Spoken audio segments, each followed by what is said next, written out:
want to talk a little bit about the idea of game preservation and breaking down the weave. Game preservation as a concept is being used to take advantage of a lot of the viewers out there. I feel this every time one of these stories comes up, like recently with the 3DS and Wii U shops closing down, it sparks a flurry of YouTube videos and Kotaku articles and all kinds of other video game journalism where they freak out about video game history and companies preserving their history. And, we really need to stop and think for a minute about what is actually going on. Video game history and preserving video game history are not the same thing as you having access to old games.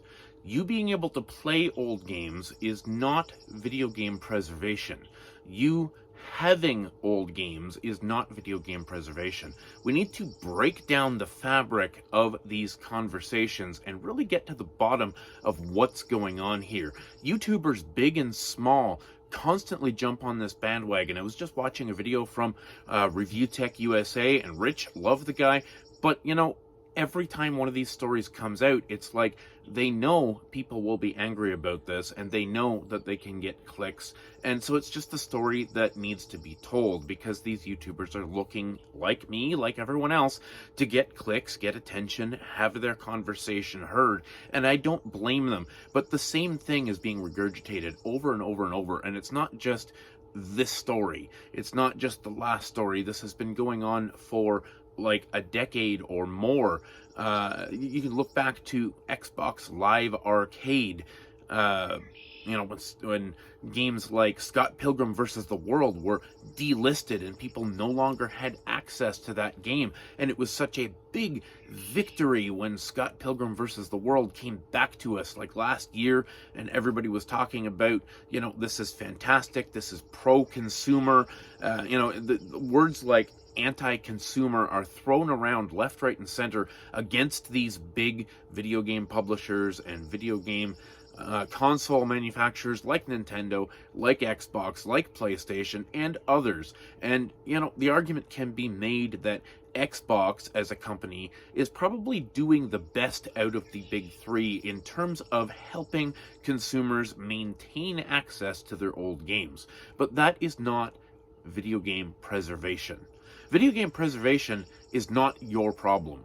It's being done all over the world every day by thousands, if not millions, of mega collectors, museums. The Video Game History Foundation, for example, they gather information about video games. They don't so much collect the video games themselves, but more the historical materials, documentation, source code, things like that. This stuff is being preserved by organizations like the Video Game History Foundation, and it's being collected by huge collectors like your Stacy Burns from the Console Purist Facebook group, and like John Hancock and Metal Jesus Rocks, and so many of these other huge mega collectors that have thousands or tens of thousands of games, complete collections, hundreds of consoles. These things are already preserved.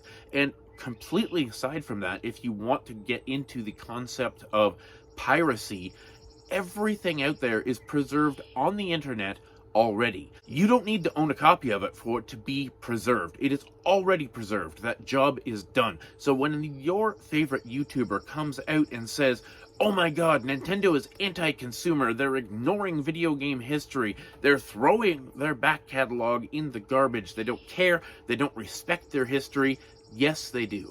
Nintendo cares about their history very much. They are consistently maintaining older franchises by providing them on services like the Nintendo Switch Online. Is it a perfect solution? No, there's only about 120 games on there out of theoretically thousands that have been on all the different Nintendo consoles up to this point. However, when you look at something like the Nintendo DSi, for example, which is now delisted, shut down, there was a whole bunch of digital titles called DSiWare, which were unique to the Nintendo DSi and are no longer available. For a while, they were available on some other consoles, but if you have a DSi, you can no longer re-download those mini games and smaller games from the DSiWare library. So, does that mean Nintendo doesn't care about their history?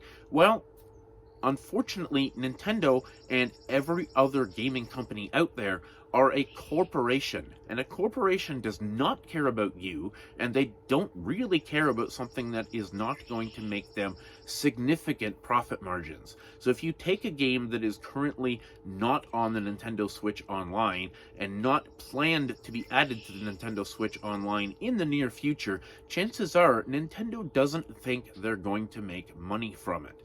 And that's really the conversation. But aside from that, do you really expect, do you expect Walmart to still sell, something that they quit selling 15 years ago? Would you expect to be able to go into Walmart right now and buy a VHS video player or a Laserdisc player? Would you expect to be able to go to Walmart and buy a CRT tube TV?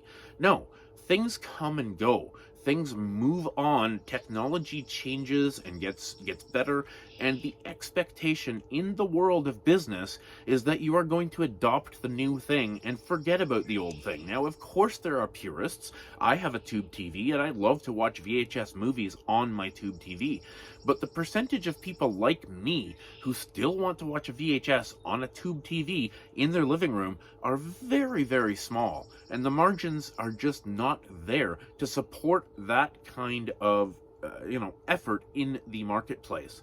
So, Sony is not going to start making laser discs again, or whoever made laser discs, Panasonic or whoever made laser discs. They're not going to start making laser discs for the maybe 15 or 20,000 enthusiasts in the market. It's just not worth the manufacturing and all of this kind of stuff. So with video games, it's the same thing.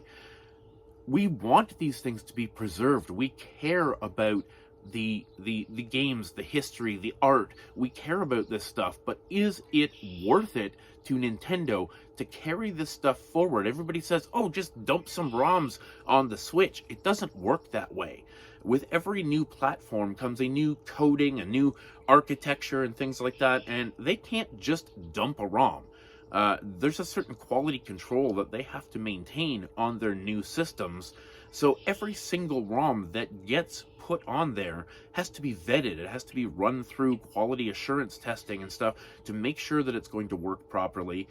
Certain games, when they are re-released, they have to be re-licensed and re-rated for the new system. They have to pay tens of thousands of dollars to pass these games through the ratings boards and things like that. They have to pay developers to do fine-tuning and tweaks. And if you want to add something like online play or trophy support or something like that, in the case of PlayStation, what they're doing with the PS Plus subscription that's coming out very soon, all of that takes time and money, and these companies need to be sure that you are going to play these games. And that's really the crux of the situation, because how many of us actually play these retro games and would actually buy them? You and me, we might. The maybe couple 100,000 collectors that are in the retro video game community on Twitter and Facebook, we might. But is a couple 100,000 sales enough to make it worth their while to put this stuff out there? So piracy becomes part of the conversation, obviously. You can just go to a torrent site and download the entire DS library, for example, and it's going to come with all the DSiWare because this stuff has already been preserved. But that doesn't make piracy okay. I mean, we all do it, but most of us, I would say, probably have downloaded a ROM from somewhere we probably shouldn't have at some point. But it is not your job to download these just to preserve them. They are already preserved. The fact that they are up there means they are preserved. The fact that they are available to download means that they are already preserved, and thousands or tens of thousands of people already have these games preserved somewhere. What you want is to maintain access to these games, and that is a different conversation entirely. Nintendo does not owe you anything. Sony does not owe you anything. They do not owe you the ability to re-download a game that you purchased 17 years ago or 10 years ago or even 8 years ago. Once that platform is dead and moved on, this is totally normal. You can't always expect to use the same devices and access the same stuff that you accessed 10, 20, 15 years ago. You just can't expect that. And so, should we turn to piracy? Well, that is up to you. Whether you feel like you deserve access to this content, or should we wait for these companies to come around to giving us the stuff that we want. Now, they may never give you access to your favorite game. And should you emulate it? Should you download it? That, again, as I say, that is up to you.